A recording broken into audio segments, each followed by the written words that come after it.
Have we been miscounting calories and that's the reason for the obesity epidemic? Have we been miscounting calories and not properly putting the information on the nutrition facts correctly, and that's the reason for the chronic illness epidemic? Well, according to Science Magazine and some scientists around the world, that very well may be the case. But we have to break this down and truly understand what in the heck they're talking about, because that sounds kind of crazy if we've been that misled. Well, let's jump into this. When it comes to weight loss, a calorie is a calorie is a calorie. That's the mantra of nutritionists, dietitians, and food regulators in the United States and Europe for more than a century. Well, I will say that if you are following the standard American diet, or you're somebody who's working for the government giving the guidelines for food, or maybe working in a hospital system, then yeah, that may be the case, but not anybody out in the real world.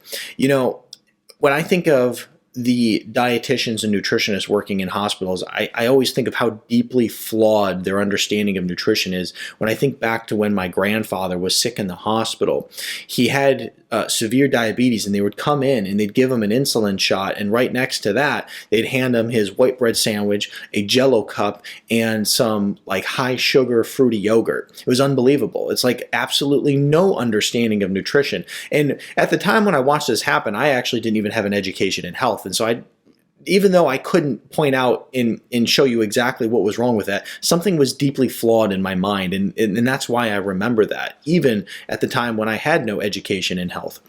One time I actually hired a nutritionist who came from this world, working in the government and telling people how to eat a certain way, following the standard American diet. And I realized then how deeply ingrained this flawed model of nutrition and eating really is. I mean, I literally couldn't change this person's mental concepts of eating. I mean, when they started telling my patients to follow the standard American diet, get their whole grains in and eat lots of dairy, I about fell out of my chair. So we have to look at that perspective too. Now let's get back into this article. When it comes to comparing raw food with cooked food or beans with breakfast cereals, that thinking may be incorrect. That was the consensus of a panel of researchers who listed the many ways that the math doesn't always add up correctly on the food label. On the annual meeting for the AAAS, our current system for assessing calories is surely wrong, said this evolutionary biologist from Harvard University. Now, this article goes on to talk about this, and basically what they say is that when we look at calories, we've looked at it forever as a calorie is a calorie. And they also say that the way that we're assessing these calories is wrong, simply because we're using a system designed by a guy named Wilbur Atwater, who basically says a gram of protein is 4 calories, and a gram of carbohydrates is 4 calories, and a gram of fat is 9 calories, and it's that simple. And that's all we have to know. Now, we know that that obviously isn't true. But we also know that it also can be extraordinarily complex to figure out how many calories you're actually consuming. Let's go in and talk about this a little bit further in this article, and then I'll break it down. One key area where the system is inaccurate, Rangham reported, is in estimating the calories for cooked food. Cooked items are often listed as having fewer calories than raw items. Yet the process of cooking meat gelatinizes the collagen protein in meat, making it easier to chew and digest. So cooked meat has more calories than raw. He also denatures the protein in the vegetables, such as a sweet potato, said this Harvard University biologist. Now, when we look at food and we cook it, that's 100% true. It will change the basic structure and composition of this food, making it either easier to digest or harder to digest. And so, as they mentioned the example of meat right there, you're going to make it easier to digest if you cook it. So basically, you are going to get more calories out of it because you're getting more versus it not digesting fully and just passing on through your body.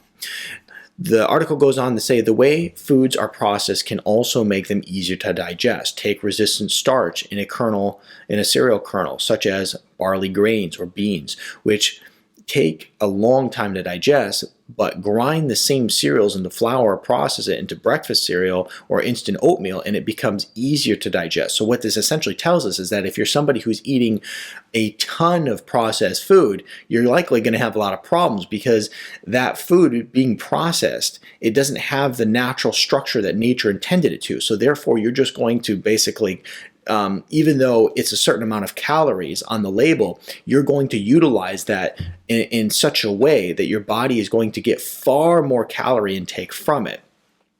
Now, the thing that we have to go on and look at further is this article says the new studies are also finding that the bacteria in the gut respond differently to processed foods and cooked foods. Carmody reported that she and this guy from Harvard University are finding key differences in the type of bacteria communities in the guts of mice depending on whether they were fed chow or cooked meat. The food you eat has an enormous impact on your gut bacteria and in turn on the energetics of digestion. Okay, so there are many things that we have to consider here. Okay, so I do agree fully that when we look at foods being cooked versus not cooked, it's going to change. But is it going to change that much that it is responsible for an obesity epidemic?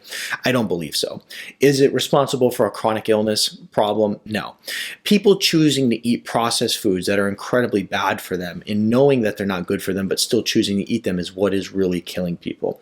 People who are choosing to not take care of themselves. That is what is truly killing them. I do think that if we were able to change the system a little bit, it would be highly beneficial because we'd have more accurate nutrition facts. But at the end of the day, I think it's almost impossible to get it perfectly accurate. And the reason for that is because there's so many factors. What is your microbiome like? Okay, so are you somebody who has healthy bacteria in your gut or unhealthy bacteria? They found in different studies that when they gave mice certain probiotics, the mouse would lose weight regardless of diet. So if the mouse was fat, they didn't even change his diet. They just gave him certain probiotics and he lost weight. Versus the other mouse, they could go and do things to their microbiome that would make them fat and not change their diet at all.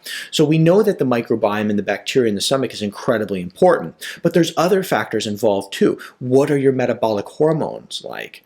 And what is your lifestyle like? I mean, are you exercising? What are your insulin levels? What are your cortisol levels? Are you under a lot of stress? So when you look at just food in general and weight loss and the problems that come from obesity, I don't think that you're going to move the needle much by getting wrapped up in how many calories are in a certain food, whether it's cooked or whether it's not. I think that it all comes back to the very basic concepts of health. And if you understand those concepts, that's what's going to be more important. So instead of, Science magazine and the scientists around the world worrying about, a calorie being off a point or two, whether the food's cooked or not, they really should be teaching people on the dangers of processed foods and eating foods that are loaded with sugar, drinking empty calories like drinking soda. So these are the things that are truly harming people.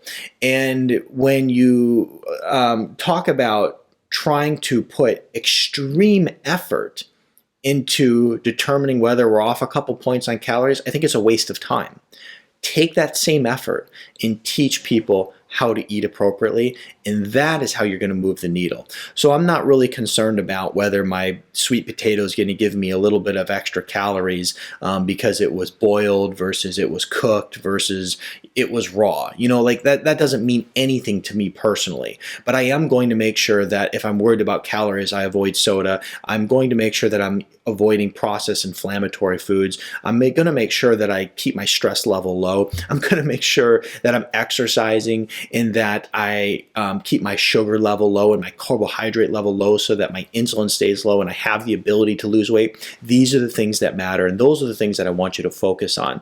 And so focus on what matters and don't get caught up in the details. I see so many people all the time who are trying to improve their health, and they get caught up in the very minute details. And I think that this is what this is when we really break it down. It's getting caught up in details that will hardly move the needle. Whereas like looking at the big picture, you can transform millions of lives if you can get people to understand the main concepts of healthy eating versus putting a whole bunch of focus on these tiny details that don't matter. So when you go and start transforming your health and look to transform your health naturally, focus on the big details, not the tiny ones. You could have somebody that literally could get so focused on the calorie counting and totally forget the fact that, and not even recognize the fact that they just ate an enormous pile of processed food that was going to mess up their metabolism for the next 24 hours and stop them from losing weight.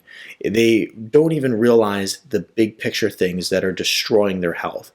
Pay attention to the things that matter and forget the minor details that aren't going to move the needle.